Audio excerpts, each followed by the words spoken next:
Adesso chiedo a Thaier, si collega da della, che è nella zona centrale della striscia di Gaza.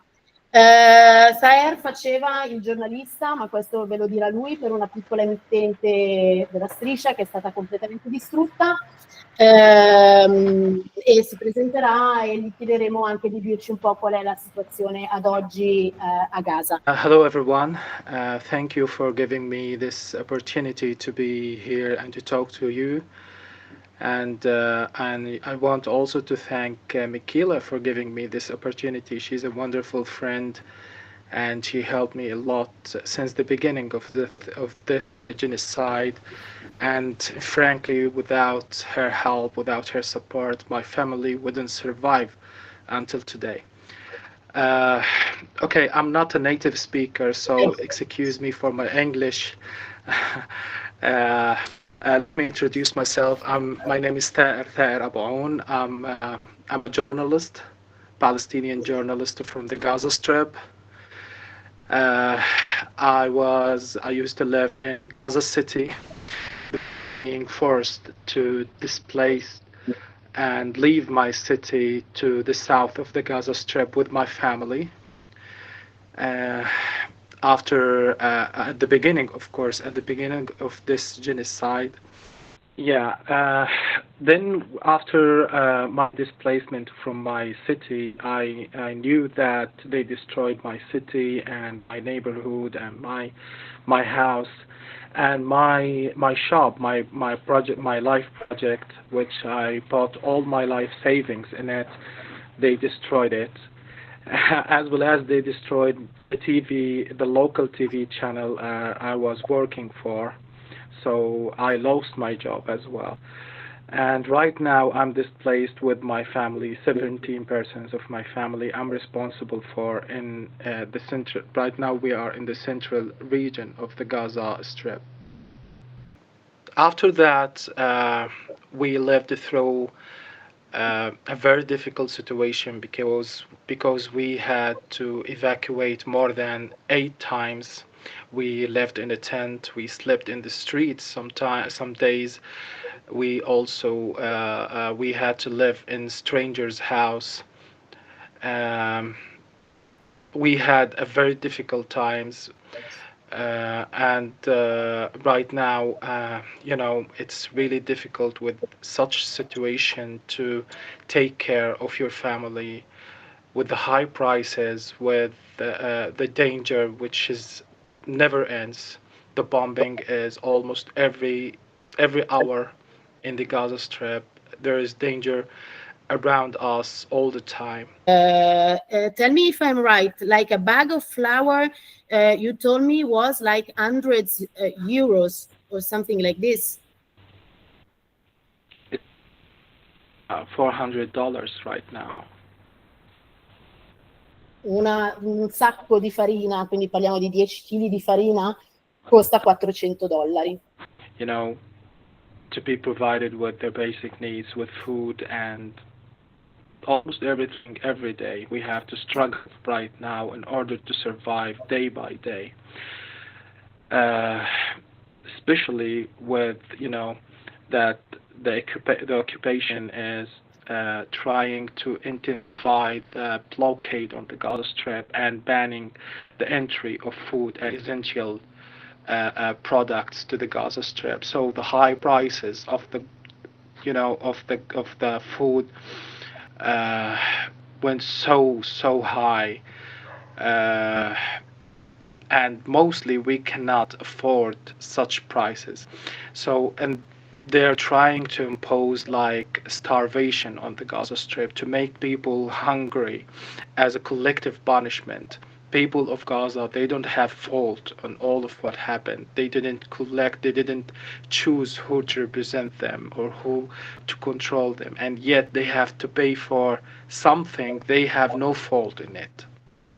E Thaier, ad esempio, lui mi raccontava, lui non ha mai votato, perché quando è stato eletto Hamas lui non ha votato, quindi, e come lui tanta gente nella striscia si trovano in una situazione per cui loro non si sentono rappresentati da questo, ma devono subire la punizione collettiva per quello che è successo. Yeah, the last election was before 19 years. So at that time, I was, I was too young to vote. Right now I'm 36 years old. I've never get the chance to vote or to choose who to represent me, and actually most of the Gazans right now they didn't have the chance to choose who to represent them. We are talking about mostly about 80% of the Gazans they didn't choose who to represent them. So they have no fault in choosing. Yeah, this is our daily life. We had to deal with this pumping every second, actually, and usually nights are more danger than the daylight. Uh, they actually invaded our area many times before. They even attack our building many times before. Just before 2 weeks, they destroyed our water tank by hitting our building directly. Right now, we are living in a rented a small apartment which is half destroyed, only 2 rooms for 17 persons of my family.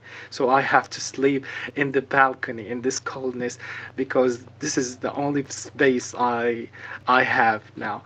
Anyway, it's really dangerous. It's really dangerous. Just yesterday, they attacked a group of tents near our area, killing many people. Most of them are children. They committed massacres day after day. And just today, they killed 10 persons of one family. They wiped out an entire family in Gaza.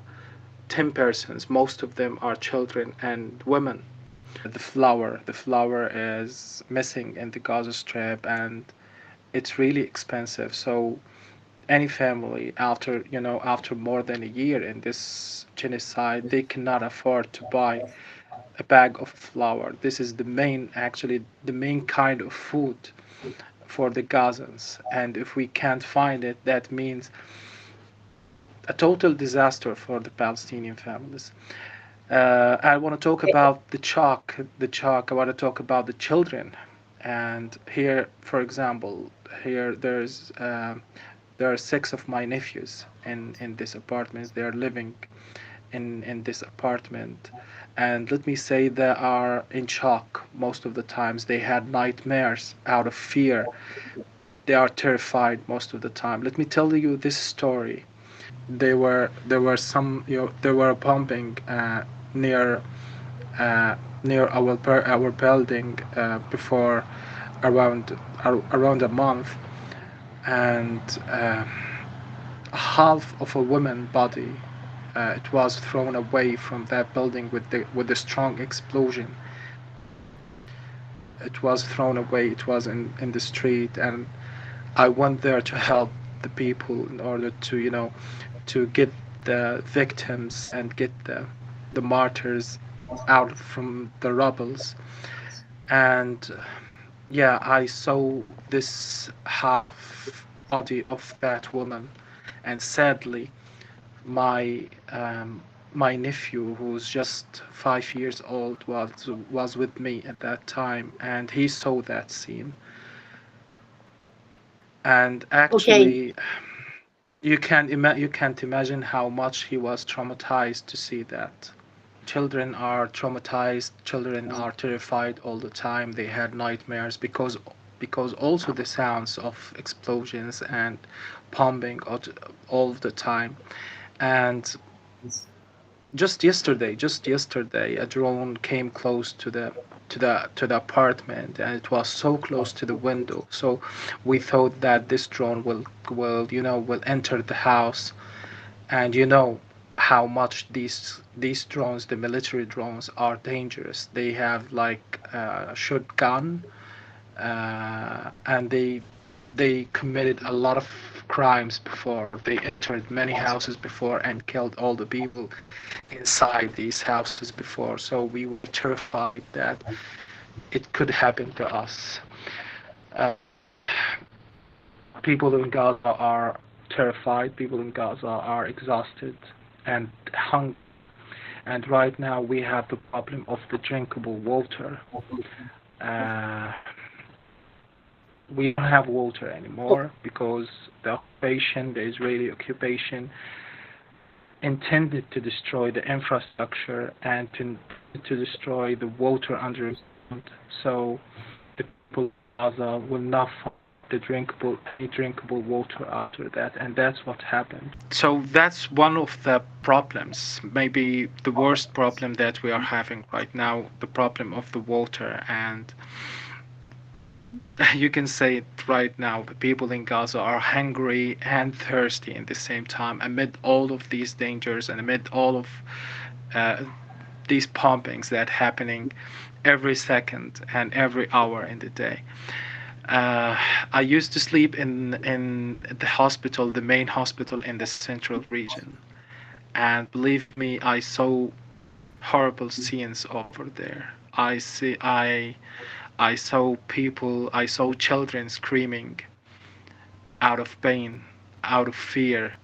I saw women screaming after losing their beloved ones, their sons, their parents. I I saw, I saw children turn to pieces. Uh, and these scenes, I believe that they will stay in my mind for the rest of my life. So, one of my dreams right now is just not to lose an arm or not to lose a foot or any part of my body. If I must die, I just want to die just, with all of my body together. So that's my dream right now, because I believe the situation, if the war continues more, then this is our destiny. We are just that close from danger every time and every second. I thank you for your for being with us here tonight, because I know that for you is very difficult, and now is also very late, because we have Yeah. 2 hours of difference between here and Gaza. And as usual, I wish you a safe night to you Thank and you. your family. And I really thank you. Thank you, Thaier. Thank you, darling, for having me tonight, and thank you all. See you, darling. See you. Okay, Bye bye. I call you tomorrow. Okay. Okay. Bye bye. See you.